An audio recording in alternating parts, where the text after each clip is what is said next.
Welcome to our channel. Yuvagalam Lokesh ని dynamic leader గా మార్చిన పోరాటం. టీడీపీ జాతీయ ప్రధాన కార్యదర్శి నారా లోకేష్ యువగలం పాదయాత్ర చేపట్టి 224 రోజులు పూర్తయింది. జనవరి 27న ఆయన చిత్తూరు జిల్లా కుప్పంలో ఈ యువగలం పాదయాత్ర చేపట్టారు. పాదయాత్ర డిసెంబర్ 20న విజయనగరం జిల్లా భోగాపురం సమీపంలో ముగుస్తుంది.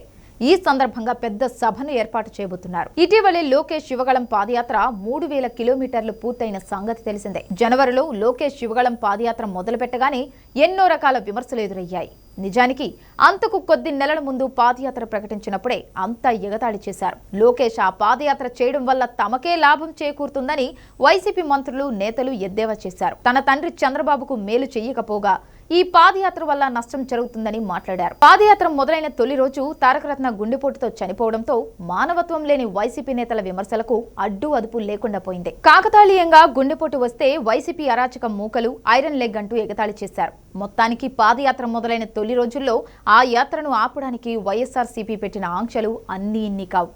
ఎక్కడా మైకులు వాడకుండా నిషేధం విధించిన సంగతి తెలిసిందే. కట్ చేస్తే కొద్ది రోజులకి యువగలం పాదయాత్ర విపరీతమైన ఆదరణ పొందింది.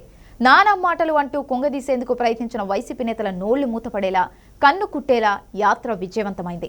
నిజానికి యువగలం పాదయాత్ర మొదట్లో లోకేష్ పై చెప్పలేనంత ఒత్తిడి భారం ఉండేది. తన తండ్రిలా అందరినీ కలుపుకోగలరా, అధికార పక్షాన్ని ధాటిగా నిలదీయగలరా అని ఎన్నో ప్రశ్నలు వైఎస్ఆర్సీపీ నేతలు వేసేవాళ్లు. వాటన్నిటినీ పటాపంచలు చేసేసి లోకేష్ తన సత్తా ఏంటో నిరూపించుకున్నారు. పాదయాత్ర సాగిన ప్రతి చోట స్థానిక వైఎస్ఆర్సీపీ నేతలకు చెమటలు పట్టేలా ప్రశ్నించారు. ఇసుక అక్రమాలను ప్రత్యక్షంగా జనాలకు చూపిస్తూ తాను ఆంధ్రప్రదేశ్కు తీసుకువచ్చిన కంపెనీల వద్ద సెల్ఫీలు దిగుతూ ప్రభుత్వాన్ని నిలదీశారు. అధికార పక్షం ఎన్ని అడ్డంకులు పెడుతున్నప్పటికీ వెరవకుండా లోకేష్ ముందుకు కదిలారు. ఆయన మనోధైర్యం, ఆత్మవిశ్వాసానికి తోడు టీడీపీ శ్రేణుల సహకారం తోడవడంతో ఇక లోకేష్ వెనక్కి తిరిగి చూసుకోలేదు.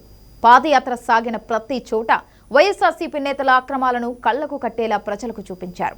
మధ్యలో చంద్రబాబును అక్రమంగా జగన్ అరెస్టు చేయించి మనోధైర్యం దెబ్బతీయాలని ప్రయత్నించినా బెదరలేదు. తిరిగి మొదలుపెట్టి మొత్తానికి విపరీతమైన జనాదరణ సాధించగలిగారు. ఈ యాత్ర సాగుతున్న తీరును చూసి వైసీపీ నేతలకు నిద్రలేని రాత్రులు ఎన్నో గడిపారు. ఇందులో లోకేష్ సక్సెస్ అయ్యారు. తొలుత తనపై ఉన్న అపనమ్మకాన్ని, అవిశ్వాసాన్ని ఈ యువగలం పాదయాత్ర ద్వారా లోకేష్ పూర్తిగా చెరిపేసుకోగలిగి ఒక డైనమిక్ లీడర్గా ఎదిగారు.